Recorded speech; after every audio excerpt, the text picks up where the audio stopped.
We'll start this over. Ready, Eric? Okay, welcome to the Frank Elias Memorial and Celebration of Life. I'm going to tell you, I don't think there's a more appropriate way to open a memorial service for Frank Elias than to use that signature phrase of his. I swear I think he used that phrase, I'm going to tell you, at least once in every conversation I had with him. And I'm sure many of you are thinking, yeah, he said that to me too, along with a lot of his other oft-used sayings. And that was Frank. That was Coach. Larger than life, one of a kind, full of stories, loaded with advice. A true coach and a great man. Like it said in his obituary, they don't make men like him anymore. I remember one of his favorite phrases, bull your neck. When his pitchers got in trouble, you were sure to hear that from the bench. Bull your neck. What great advice. Simple, yet effective. Toughen up. Fight through the adversity. Bull your neck. Make it short and powerful. Then be powerful and overcome the obstacle. I'm going to tell you, we could certainly use more of that advice in today's society. Frank Elias was known by so many of us as a teacher and a coach, but he was so much more than that. Besides being an avid trapper, hunter, and general outdoorsman, trust me, there wasn't a bus trip down Route 280 where he didn't show us the best spots to trap muskrat. He was a genuine and caring man who gave great advice. One of the practical lessons I learned from Coach was how to hire students to help with manual labor and construction around the house, which I did multiple times. Actually doing it right now. Jacob and Sara, filming right now, former students of mine. Another ideal of Frank's that rubbed off on me was his value of the end picnic. He always preferred the informal, family-oriented picnics at the end of the baseball season or at the end of the year with his special ed students. The picnics were casual and fun. They allowed us to be ourselves, to enjoy time with family and friends and teammates, to celebrate the end of something together. It's no wonder that all of my end-of-season gatherings for my kids' youth teams were exactly that, backyard gatherings and picnics. Yet I think one of the greatest traits of Frank that I try to incorporate into my own life is the ability to show compassion and empathy. Frank was a master at that at his summer camps. He always told us to find ways to reward the campers regardless of their skill. He was able to show compassion and empathy even when handing out bad news. He did this every year when he had to cut kids from the baseball team. Admittedly, it was the hardest thing to do each season. I remember Coach saying, I have to tell a kid he can't play the game he loves. But Frank always sat that kid down in private, talked to him about areas to improve, invited him back the next year, and even gave him an opportunity for immediate retry if he didn't agree with his assessment. Coach never put up cut lists. He always treated those kids as individuals with respect and compassion and empathy. And that was a valuable lesson to me as a teacher and a coach and even as a parent. I'm going to tell you, there was a big heart in that teddy bear of a man, and maybe that's why so many called him Boo Boo. But by far the greatest advice I got from him was after I played for him and before I worked with him. When I was in my 20s, I was struggling with my career choice. I hadn't been back here since I graduated, and I decided to go see a game. Afterwards, he greeted me with such warmth, you never know that we hadn't spoken in about 7 years. He told me to call him later that night, so I did. And as many of you know, talking with Frank on the phone was an event in and of itself. A short call with him was at least 20 minutes, so you can imagine how long this one lasted. I'd say about an hour. He had given me so much advice and so many good reasons to go back to school and get my certification to teach. So while I was doing that and getting my certification, he lobbied the school to add a fourth coach to the baseball team. And when it happened, he helped me get that job. On the bus ride up to Cooperstown, he helped me complete my first teaching job application to Copeland Middle School, and I got that job too. A few years later, he told me of a retirement up here, and then I became a teacher at Morris Knolls. So that was quite a string of success for me, and Frank was behind it all. A few years after he retired, during his summer baseball camp where we all still worked, I was talking to him about the possibility of taking another position in another district. He brought up great points, the downturn in the economy, tenure, salary guides. He was very shrewd that way. He challenged me to rethink things, and in the end, that worked out for the better, and I stayed at Knolls. Frank Elias was, without a doubt, the adult to have the most influence on my life outside of my parents and my wife. I'm going to tell you, I'm standing at this podium today because of him. He's the reason I'm a teacher at Morris Knolls.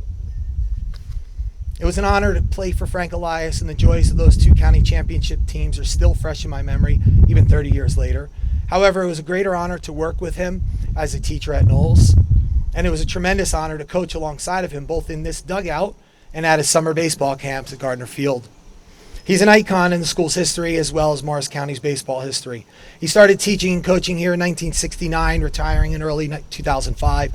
He became head coach of the baseball team in 1981, collecting 300 career wins and 3 conference, 2 county, and 2 state titles. But just as, if not more importantly, his influence off the field was long-lasting. He had great impact on so many people. Just look around. We're all here for various reasons. Some of us are former players. Some are former teachers or current teachers, staff members, parents of players. Some are friends and some are family. But we all share in our admiration or appreciation of Frank Elias. And we've gathered here today to pay our respects to such a great man. You'll hear a lot of stories today. I'm going to tell you, Frank could tell a story. Sometimes a couple, 3 of them in a row. Adam, how many times did we hear that one about Smokey Burgess?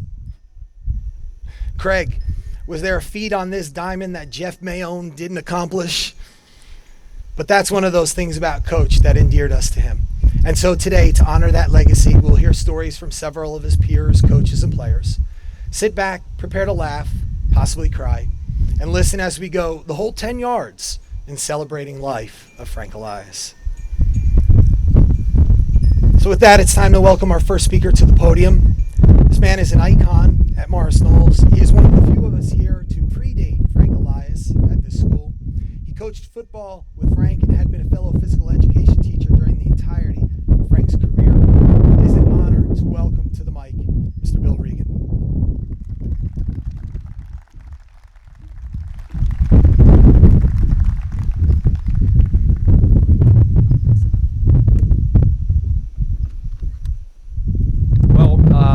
Many people interview for jobs a variety of ways. Frank's interview took place over a pool table at Billy's Red Room in Whippany.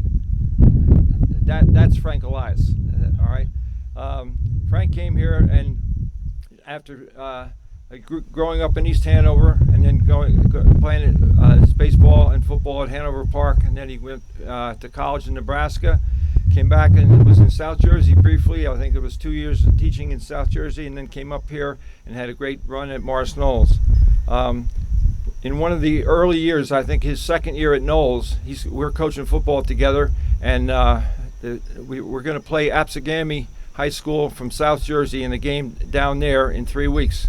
So we send Frank down to scout. Well, Frank has his own way of scouting.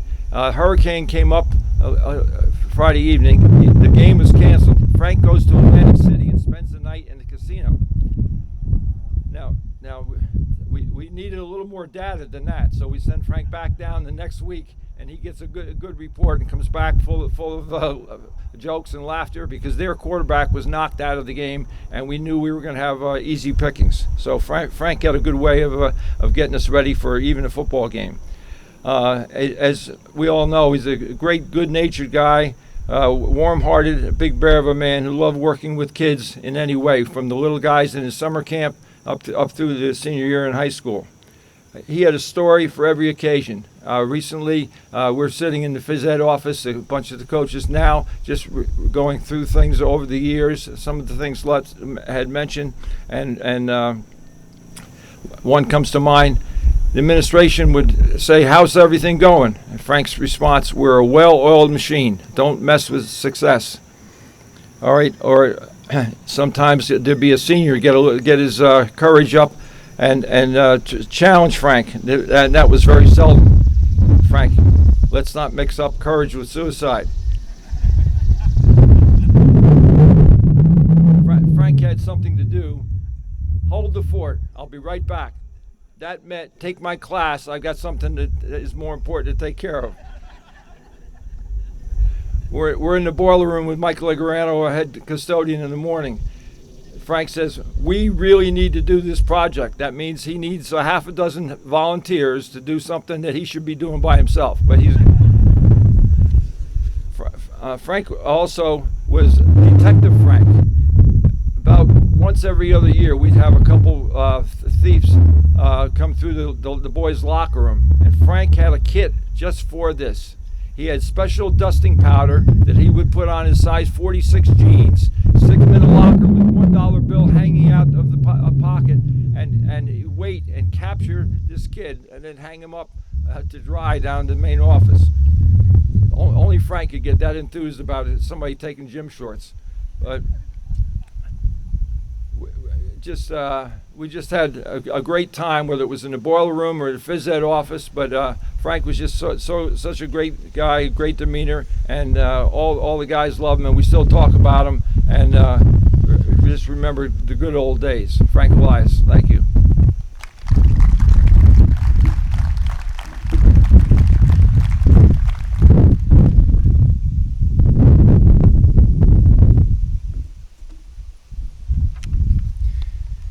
Thank you, Coach Regan. Speaking of coaches, Frank Elias spent a good portion of his baseball years with Walt Stasiak, his freshman coach. Walt was a foundational figure in the program, and together they built MK Baseball to the power it became. Unfortunately, we lost Walt in 2005. His memorial is behind the backstop for those who wish to see it. Frank and Walt coached together for 20 years, and during that time, Frank developed a good relationship with Walt's family. Walt's wife Barbara spent a lot of time in these stands and at the baseball picnics. Their family spent time together outside of the program, and they became very close. So here to read a poem dedicated to Frank is Barbara Castellana Stasiak.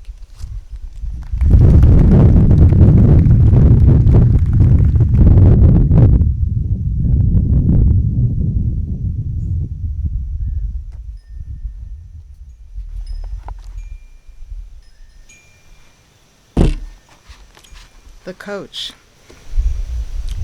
The crowd is gone, the cheers have stopped, the equipment is stored away, the team is standing on the field, the coach is leaving today. He led them through the hardest times and was proud the times they won. But now the season's over and his time as coach is done. The team will go on without him, will perform at the usual pace. But though another coach comes in, there will be a void in this place. Today, when the field is emptied and the team has met the test, the coach can feel certain that he will be remembered as simply the best. Thank you.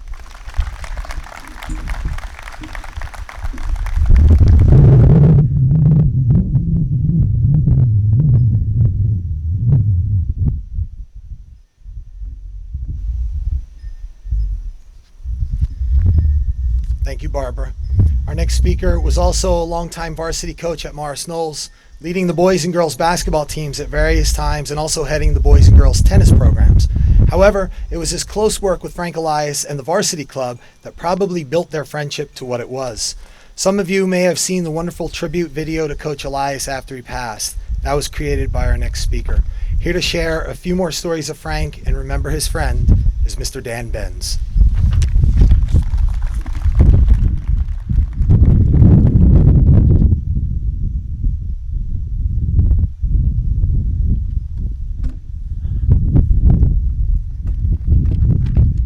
Hey, my man.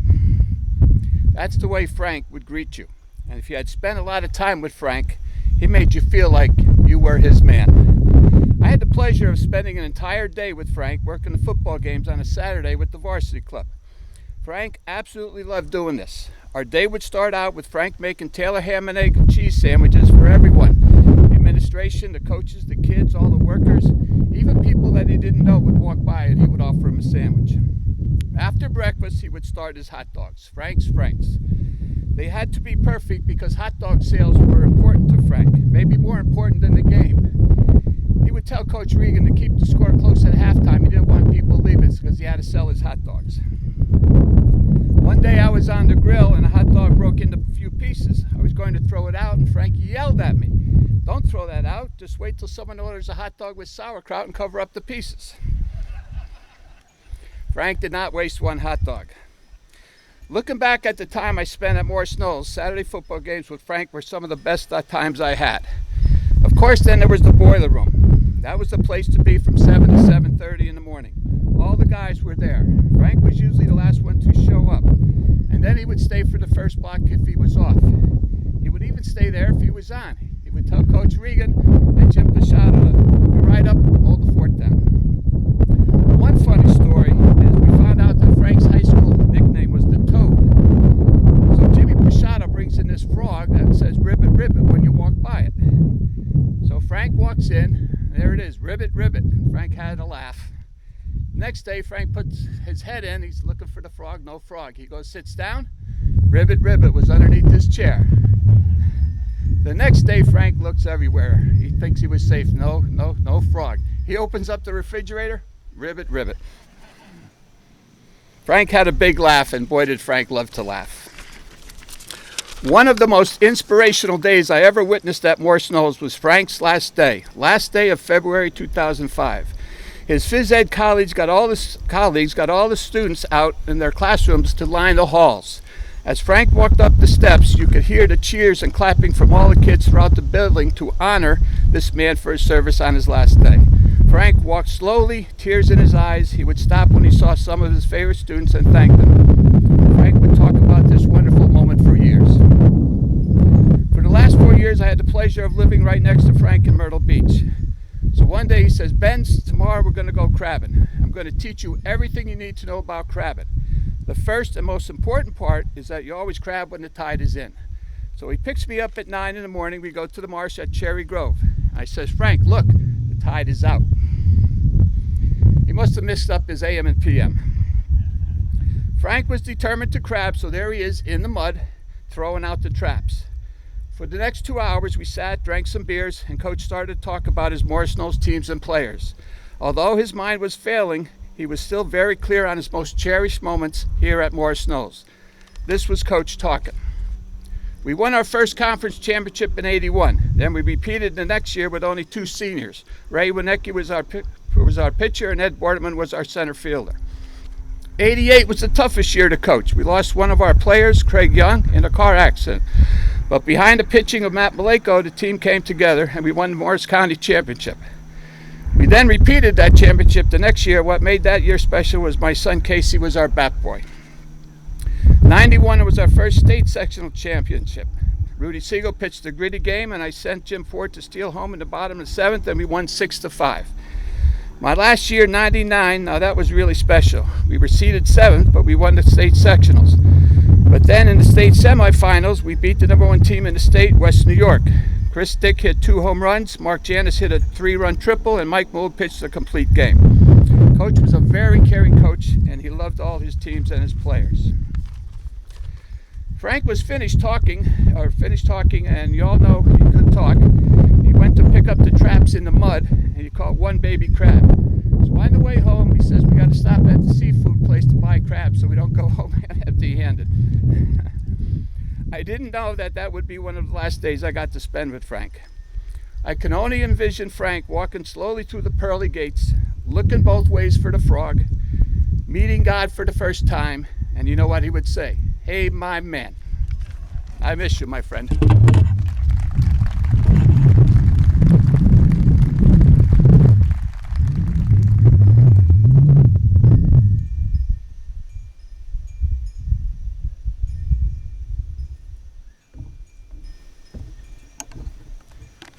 Thank you, Coach Benz, for those special memories and funny stories.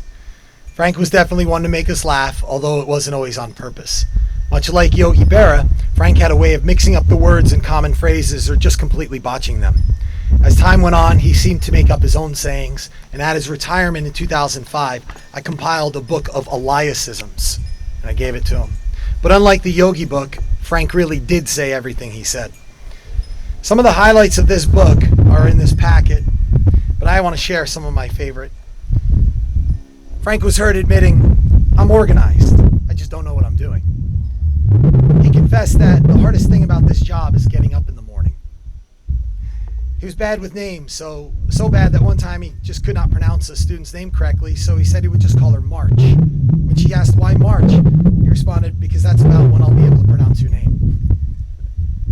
And speaking of jumbling names, this is one of my favorites. When he said, she ain't no Marion Monroe, but she's all right. Eliasisms after Frank retired.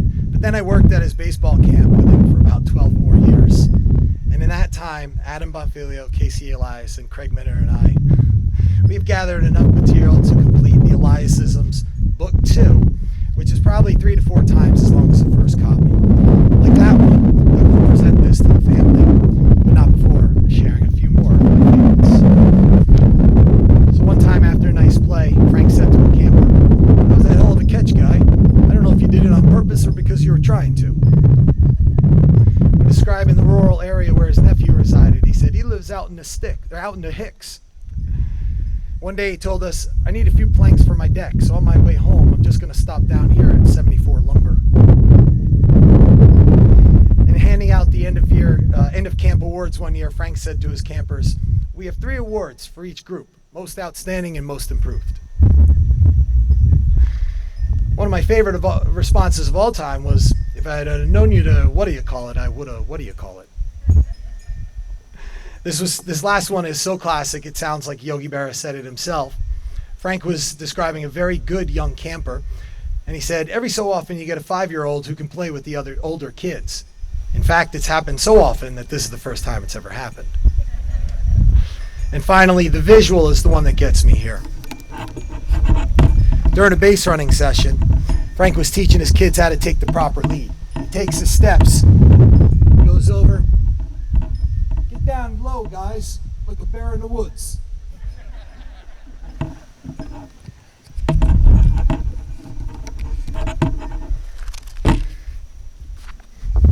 Casey, I know you're a part of this collaboration, but still, it's an honor to share these with you and your family. I'll give these to you in a moment. Before I do that, I'd like to invite the next speaker up. The next speaker is probably the man with whom I've shared the most Frank laughs. The man who played for Coach Elias in the mid-'80s, then coached with Frank for a while, then followed him as the head coach at Knolls, who also worked with Frank at the summer camp for 3 decades, and who probably knew Coach better than anyone outside of Frank's immediate family, Mr. Adam Bonfiglio.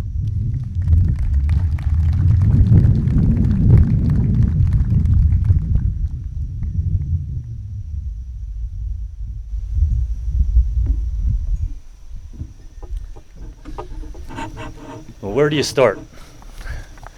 With Frank, there was just one thing after another, and in talking to Rich and trying to organize this event, we tried really hard to avoid repetitiveness. We didn't want to have to be saying the same things over and over again, but we pretty much determined that was inevitable. We're going to say a lot of the same things over and over again. So I'm going to tell you, the thing of it is, a couple, 3 things. What the hell? What do you call it? Jeez. Hey, my man. He was all happy ass, loose lips, sinks ships. And these are just a couple of the phrases that Frank used on a regular basis and have become part of my everyday vocabulary. I work with Steve and Mike de Blasio every day, and these are things that we use every day. And it's simply because Frank had such an influence on us, the simple sayings that he would use, that we continue to remember him. Even before he passed, we use these on a regular basis. One of the things that we do in our job is we work construction, and every once in a while, we'll mess up. And when we do that, one of the things that we say is that it looks like who did it and ran. And that was one of Frank's favorite sayings. Whenever I talk to Lut on the phone, inevitably we're using these things on a regular basis, the sayings that Frank used. When I see Danny Benz, the greeting is always, "Hey, my man." I first met Frank in September of 1981, coming in here as a freshman, and obviously we lost him in December of 2020. A little bit over 39 years, the man was in my life. I played for him for 4 years here, and he quickly became a strong influence on my life. I coached with him on this field for 10 years, and if this field could talk, you know what they say about Vegas. What happens in Vegas stays in Vegas. What happens in that dugout stays in that dugout. In those 14 years that I spent with him as a player and coach, he always started off every season with his only 2 rules that he ever had. Rule number 1, don't piss me off. Rule number 2, don't forget rule number 1. Every once in a while as a senior, and then later on when I coached with him, he'd say, Adam, you got your car here? Run down to 7-Eleven, grab me a bag of chew. Just don't tell Joy. His go-to phrases on the field were pretty play, when somebody made a nice play, and bow your neck. Frank and Walt Stasiak asked me to coach, to work the Denville Recreation Baseball Camp in 1985, my senior year, and I worked that camp for 31 years with Frank. 37 years later, I'm still doing that camp. He always found great satisfaction in teaching the game to the littlest of the little leaguers, and would always have a smile on his face when doing so. He would always type out his daily schedule for camp, usually with a couple, 3 typos, and would often say, I'm organized, but I don't know what I'm doing. The stories, there were millions of them, and I think I heard them all probably a couple, 3 times. Stories that can't be told. We're not in church, but this is the church of baseball. He would talk about the trouble that he and his brother John would get into growing up in East Hanover, and how his sister Agnes would always keep them in line. Every trip we took to Livingston, East Orange, Seton Hall, on the bus going down 280, he would jump out of his seat and say, that's where I used to hunt muskrat and an occasional beaver. He would talk about Billy's Red Room, his favorite watering hole. It burned down a couple of years ago, and unfortunately I didn't have the heart to tell him. I think KC ended up telling him the bad news, but I'm sure he was devastated when that happened. He would talk about the dairy farm in East Hanover, running around the dairy farm. University of Nebraska, where he went to college and played baseball, and how he would have to take dummy English just to get by. All through high school and college, he always found work for me and a lot of my other teammates, always making sure that we had a few bucks in our pocket. One of my favorite stories was when he drove us out to, me and my friend Nick Rosania drove us out to East Stroudsburg, and we were painting a house for him.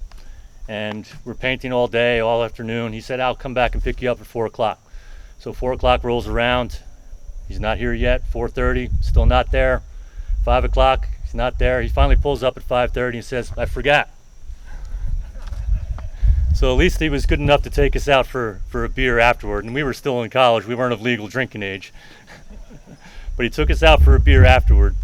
He pours a pitcher, pours 3 glasses of beer, takes his and just downs it in one shot. Nick and I are looking at each other in disbelief. He goes, I was thirsty.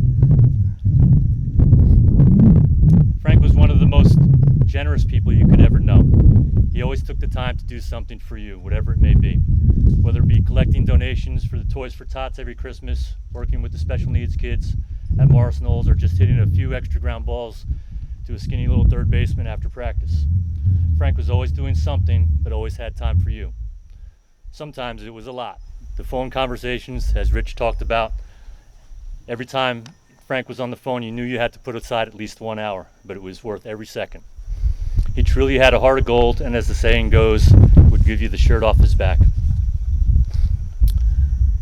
In all those stories, all those years, I don't think I ever heard a story about another woman. But the one woman he would talk about, and talk about a lot, was Joy. He didn't have to tell me he loved Joy. It was understood.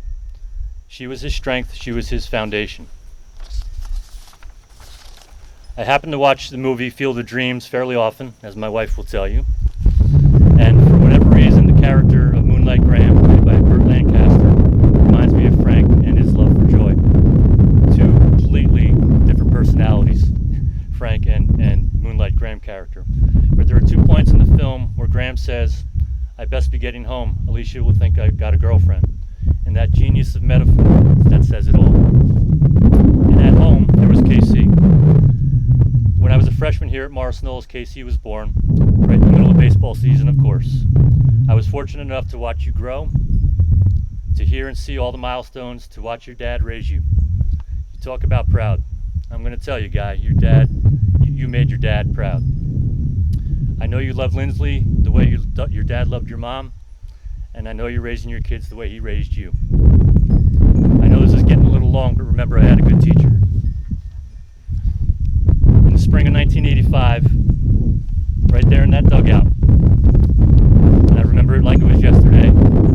Coach said to me, someday you're going to make a great coach. And that planted a seed. At that point, I had never even considered coaching as a possible career. In the spring of 1990, just out of college, at the age of 23, I started coaching here as the JV coach. I coached with Frank for 10 years as an assistant, and then 15 years as the head coach after he retired, 5 more at CCM, and continuing on with my boys' baseball, their club teams, 32 years and running, just because of those couple of words that he said to me. Those words were life-changing. All it took was those few seconds of encouragement. But that's what great coaches do. That's what great people do. They encourage, they nurture, they mold, they teach. Coach said something to me when I was just starting out as a coach with him that I've never forgotten, and I use regularly, especially with my own sons. He said, if I tell you the truth, you might not like it, and you might be mad at me for a while, but if I lie to you, you'll never respect me. If that's not great advice, I don't know what is. So to my coach, my friend, my mentor, my second father, thank you for nurturing my love of the game as a player and for being a positive influence in my life. Thank you for always making sure I had a couple of bucks in my pocket. Thank you for saying those simple words, you're going to make a good coach someday. And finally, most importantly, thank you for being my friend. I opened with the question, where do you start and how do you finish? When talking about Coach Elias, the thing of it is, it really doesn't matter where you start. And I'm going to tell you, Guy, the finish will never happen because we'll be talking about Frank Elias forever.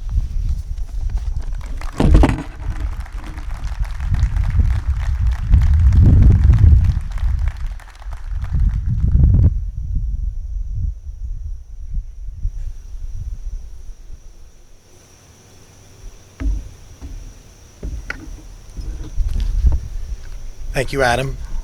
Thank you for sharing such amazing memories.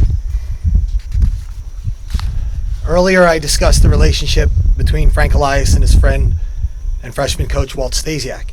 Walt had a son, David, who played baseball at Morris Knolls. David also entered Frank's summer baseball camp as a small child and stayed until he aged out as a 13-year-old, at which time he stayed on as a junior counselor. Unfortunately, he could not be with us today, but he did record a song, and we will listen to it now. It's called The Baseball Song by Corey Smith, and is performed and recorded by David Stasiak. The first thing I'll remember is the game that I love. A man on the diamond with a golden glove. Daddy with me in the cheap seats above, saying, boy, keep your eye on the ball. The crack of the bat, the stadium's roar. We were up on our feet for the tie-breaking score. I said, Daddy, I know what you brought me here for. He said, good, I hoped you hear the call. That's a fastball, belt high, coming right down the middle. Don't stand there and let it go by. Swing hard and aim for the stands. My field of dreams was covered in stone, an old gravel parking lot next to our home. Dad on the mound until daylight was gone, saying, boy, keep your eye on the ball. 'Cause it's hey batter, swing batter, swing. The world is an infield, always shattering. If you don't concentrate, they'll spoil your timing, and you'll walk away cussing them all.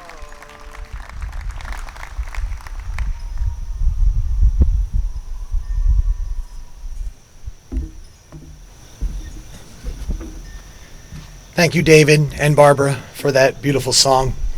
There's actually a third verse, and it completes the narrative. The third verse goes like this. Dad threw a party when I got the call. All the years on the farm team finally paid off. Now I'm in the big leagues playing in the fall. Game 7 tied up in the 9th. As I walk to the plate, I look in the stands. I see myself and I see my old man. I hear my family and all of my friends cheering, "Boy, keep your eye on the ball." It's a fastball, belt high, coming right down the middle. I'm going to nail one to the grandstands. Good glory, this one's for the fans and my old man. In his last verse, the son is successful, and it's because of all the preparation and support from his father. The metaphor of baseball as life looms large here, and it's a perfect tribute to Coach Elias and how he has helped so many of us to nail one to the grandstands. Our final remembrance today comes from another former player. He also has a unique story on how Frank's influence went far beyond the field, even though it started on the field. He was a teacher at Morris Knolls for a time, as well as the successor to Walt Stasiak as the freshman baseball coach. I'm pleased to introduce Mr. Steve de Blasio.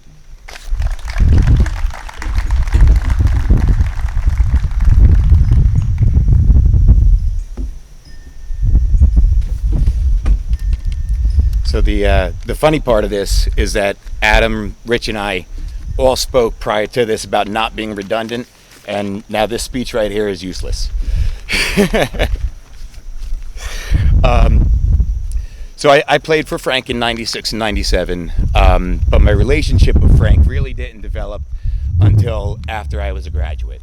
In 1999, Frank called me up because he knew I was going to Montclair State, and he knew that because my brother was entering his junior year and also playing baseball for Coach Elias.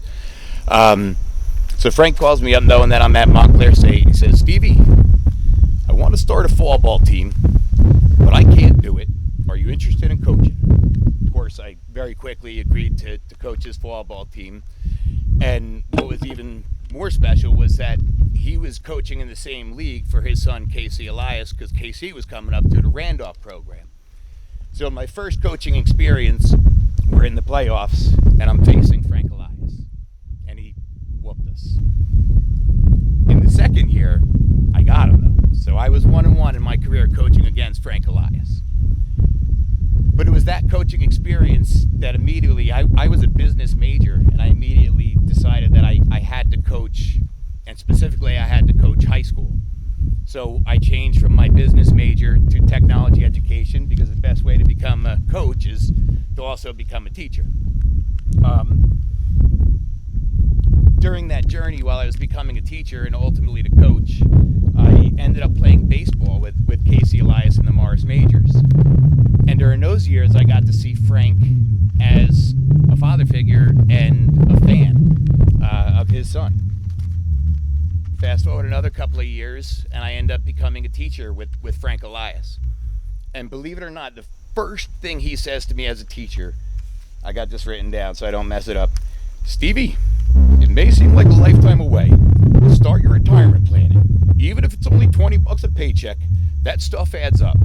And I can assure you he did not say stuff. Who would have pictured Frank Elias as my early year financial advisor? I know I would not have.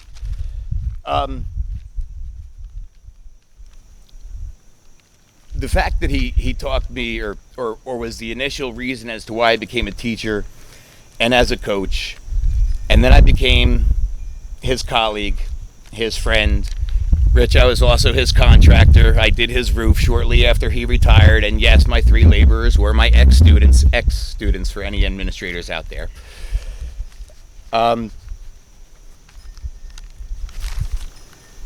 But overall, just watching him as a man is what really was so special to me. To have those different types of relationships, from mentor as to why I became a teacher, to become his colleague, to be his contractor, to be his friend, to watch him as a father. It's hard to express how much I miss him. The one thing I do know for sure is the stories that we all have from him will always live forever. Thank you.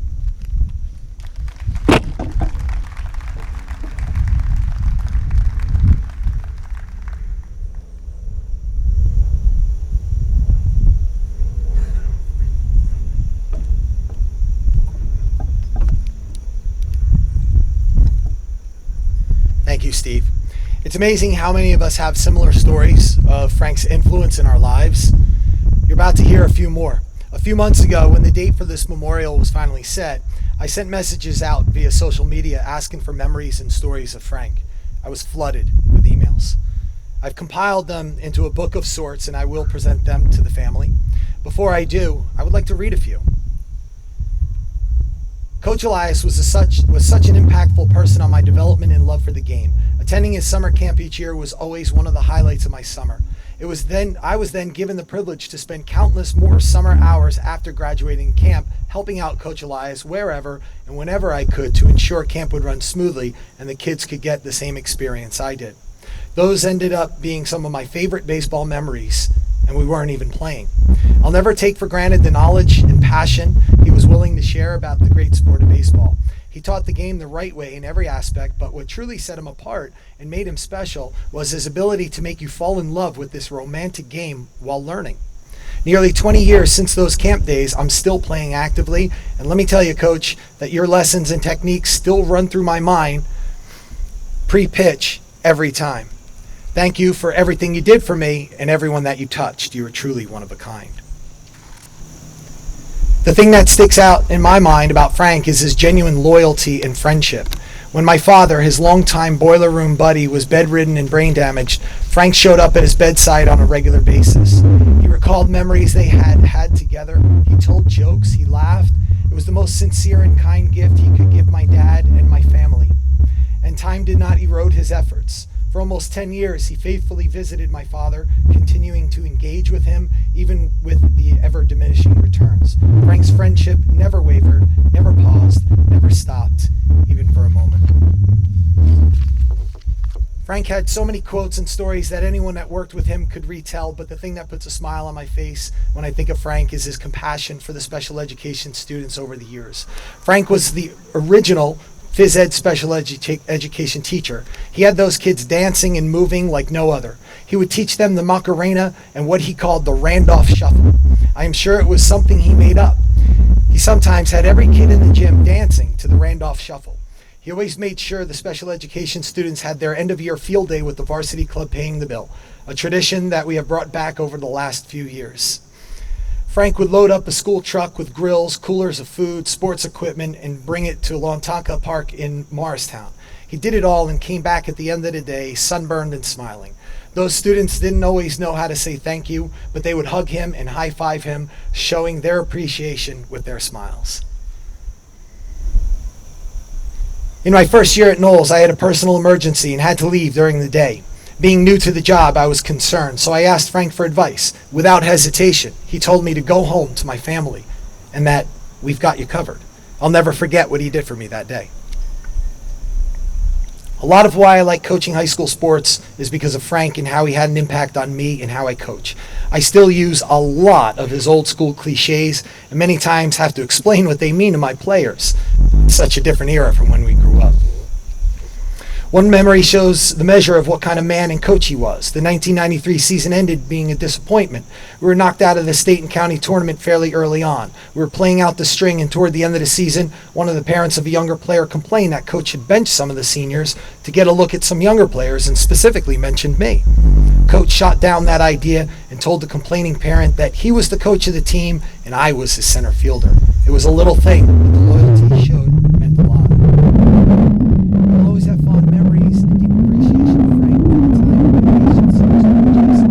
Every summer, Frank would take Jason and Casey to baseball camp and help build Jason's confidence and love for the game. Frank was like a second father to Jason. If Jason wasn't home, chances were he was at the Elias' house. Frank also took Kyle to the baseball camp when he was old enough and spent time encouraging and motivating not only Kyle, but all the kids in the camp. And finally, Coach Elias had my back more than any other adult or teacher at Morris Knolls, with Mr. Stasiak right there with him.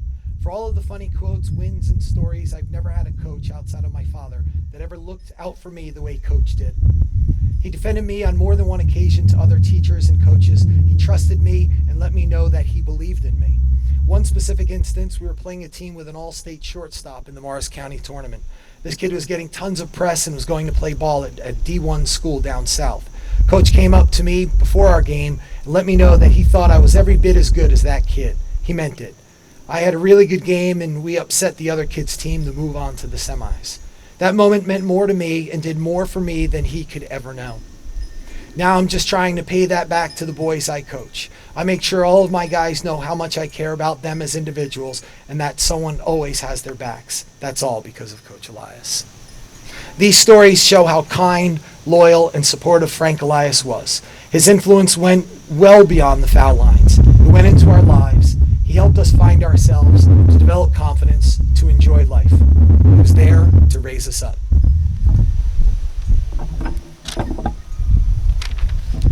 Good afternoon. I'm Eric Mondrabo, and I'm the current head coach here at Morris Knolls Baseball. And I got to know Coach Elias just after he retired from coaching while he was still teaching when I came to Morris Knolls as an assistant baseball coach.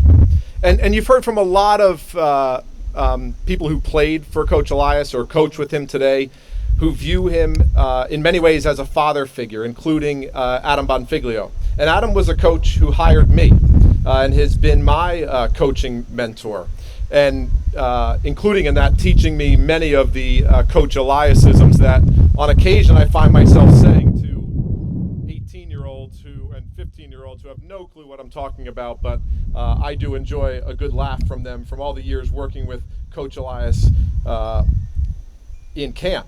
But I also think that makes me a grandchild on the Coach Elias coaching tree, and I'm proud of that. Many of you here today played or for or against Coach Elias on this very field. And certainly quite a bit here has changed, and maybe you made note of some of those things as you walked on this field, maybe for the first time in decades. But there are quite a few things that are the same. If you look out down the right field line, you'll see that the Craig Allen Young Memorial Scoreboard still stands. It did stop working a few years ago, but now it's the Craig Allen Young Memorial Wall of Honor, and includes 3 retired jerseys, including Coach Elias's number 17 and Coach Stasiak's number 20. And after the county championships of 88 and 89, a few years after Coach Elias had put a lot of work into starting the Booster Club, he used that momentum to fundraise for and build, mostly with his own 2 hands, the current baseball dugouts. And although there was a little updating done a couple of years ago, most of what you see on both the first and third base side is still his work. The legacy he left behind for Morris Knolls is one that I, our coaching staff and players, all strive to live up to every day we take the field. It is with this in mind that we would like to unveil a bronze plaque that will hang in the home dugout.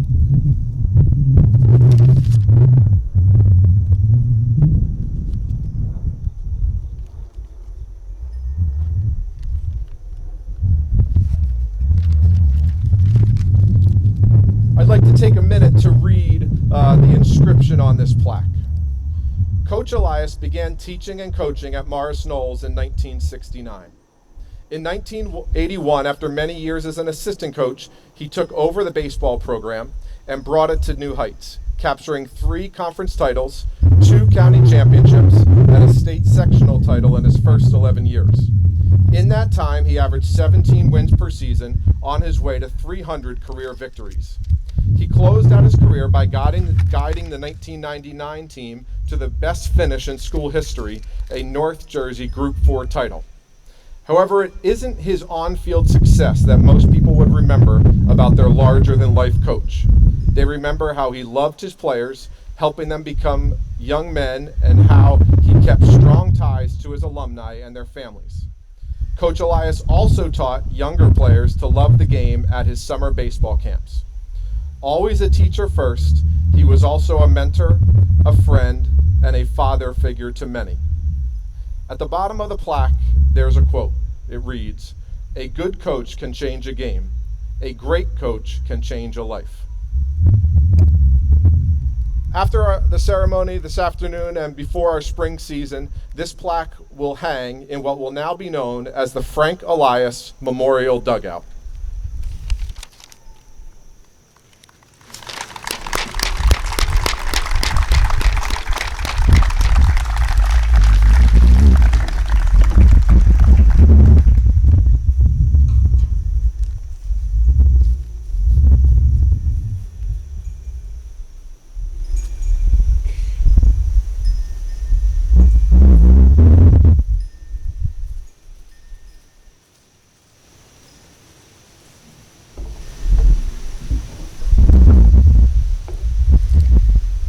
I think this is a good time to express the thanks to the many people who made this day possible.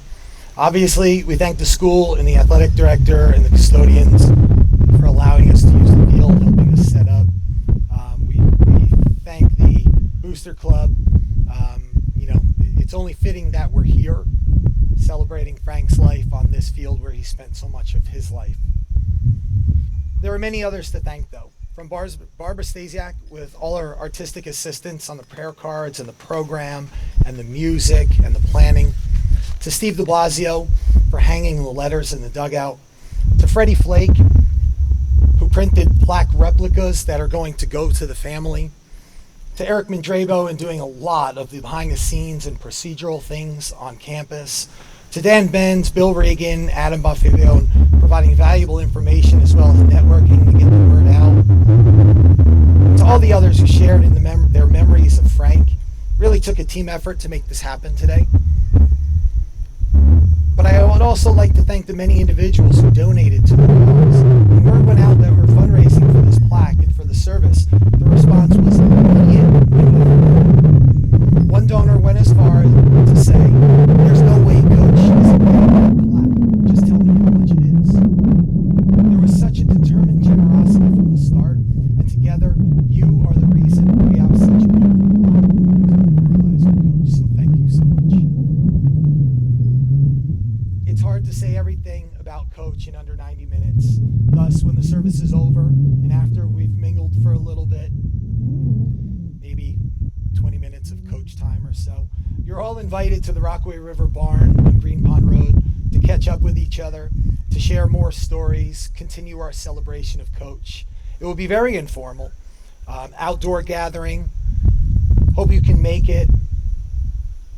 And when you're there, one of Frank's favorite was Coors Light. And please join us and raise Coors Light. And now to close out the service, a few family members will come to the podium. First, I'd like to invite Lindsay Elias. Lindsay is Casey's wife, and she will share a few words about Frank as a father, grandfather, family man. Lindsay Elias.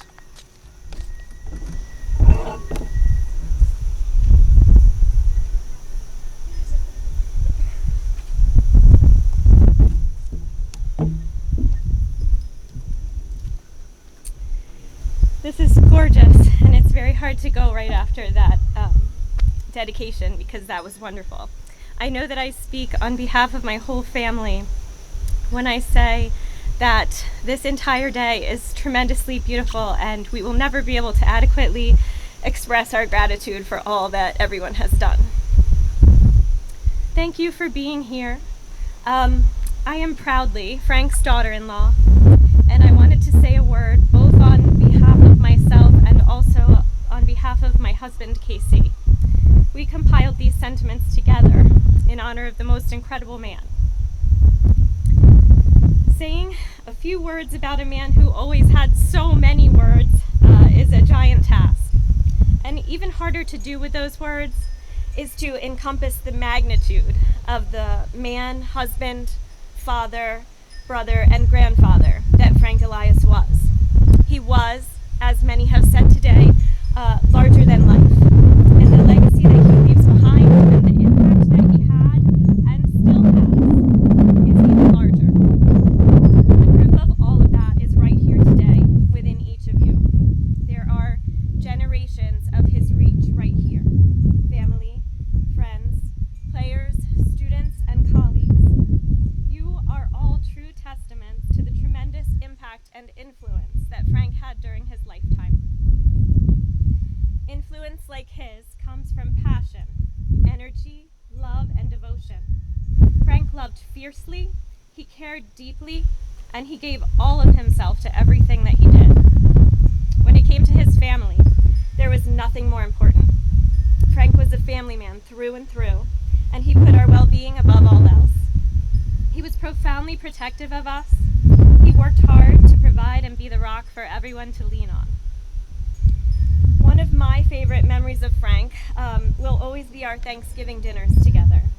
we would go around the table before eating to say what we were thankful for. This was something I admittedly forced a little bit to encourage attitudes of gratitude with my children. And some people would roll their eyes, but never Frank. People would go around and they would share nice sentiments of what they were grateful for, but none were even as close to as heartfelt as Frank's were. And they always made most of the people at the table's eyes suddenly watery. He spoke about his wife, Joy, every time, and about his family, and how proud and lucky he was to have Casey as a son. These individuals, his whole family, were the absolute lights of his life, and it was remarkable to see such a big, tough man as Frank the Tank get so tender and sentimental. He loved Joy and Casey with every fiber of his being, and he was never shy about sharing just how much he thought of each of them over Thanksgiving dinner, or throughout the rest of the year for that matter. Love like that does not die, ever. It only perseveres. In fact, that is why grief exists. Grief is the proof that great love was here, and that it remains, and that it always will. This is why we can be grateful for our grief and for its depth. Speaking of being grateful, Frank was amazing at being present and intentional in everything that he did. Maybe it was his love of baseball that taught him to focus on the play-by-play of life in order to win the big game, to live gratefully and happily in each little moment, and how pivotal those little moments could actually be. Most mundane routines that you and I take for granted, he would relish in. If my son made the tiniest progress in baseball, or if he helped to do something nice for his little sister, Frank noticed. And he didn't just notice, he took a moment to stop and pull me aside and tell me how great it was, or how Jalen was really something. When my daughter Lily wanted to see tadpoles, Frank was by her side almost immediately at the pond with tadpoles already in his hands, bent over and just taking in her awe. A few years later, when Lily sung on stage in her school's talent show, Frank watched her with that same awe in his eyes. We miss those bright, crystal blue eyes today, and we miss his physical presence, but we know that he is still very much with us in so many ways. His fingerprints are all over all of our lives. The ripple effects of the deep impacts that he has made on us are undeniable. We can find Frank in new places, like the tireless drive I see in his son to take care of our own family, the sounds of nature, which he loved so much, the curve of my husband's arm when he throws a rock into the river, the beautiful stories that Joy can recount with a smile, the taste of just caught crab or cold beer, which according to Frank always better be fresh enough or it's getting sent back, the comfort of a big bowl of ice cream, the dust of a baseball field and the electric excitement before a big game, or the priceless treasure of slowing down and truly enjoying all the little moments with those that we love. Frank lives on in our thoughts, our memories, our mannerisms, and the ways we move through life, and we carry him safely in our hearts. The torch is now passed to us. It's our job to honor Frank's tremendous legacy. We are that living legacy after all. Be sure to continue to speak his names, and I have no doubt that you will continue to tell his stories, so many amazing ones of which we've heard today. I'm starting to think that they could fill 1 million books. We keep him alive by doing so, and by adopting the things about him that we admired most. Let your favorite Eliasisms guide you, because they won't steer you wrong. And we heard so many great ones today.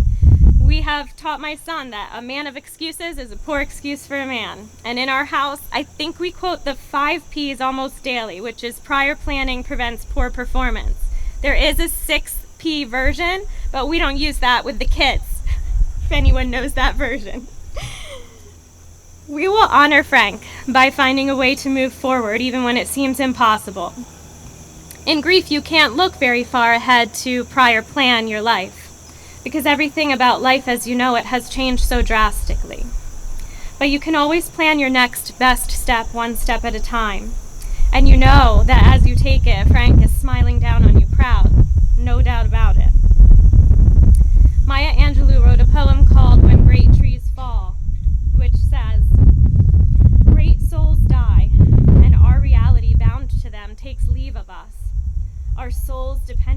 their nature now shrink wizened. Our minds, formed and informed by their radiance, fall away. And when great souls die, after a period, peace blooms, slowly and always irregularly. Spaces fill with a kind of soothing electric vibration. Our senses, restored, never to be the same, whisper to us, they existed. We can be and be better, for they existed. Frank Elias, he existed. What a legacy. What a life. And we can be and be better because he existed. How lucky we are for having been a part of his extraordinary story. I'm going to turn it over to my mother-in-law, Joy, who will say a brief thank you.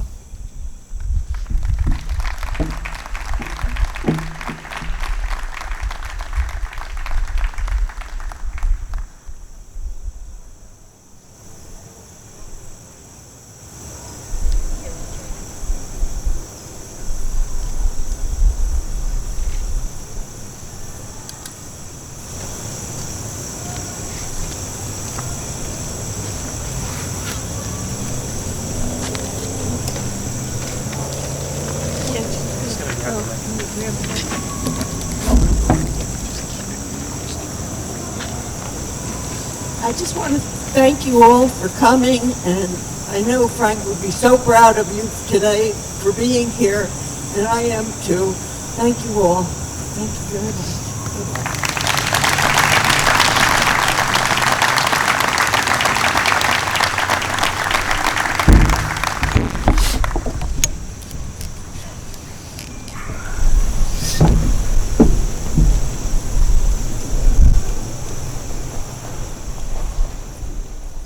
This concludes our ceremony. We would like to thank you all so much for coming here to celebrate the life of Frank Elias.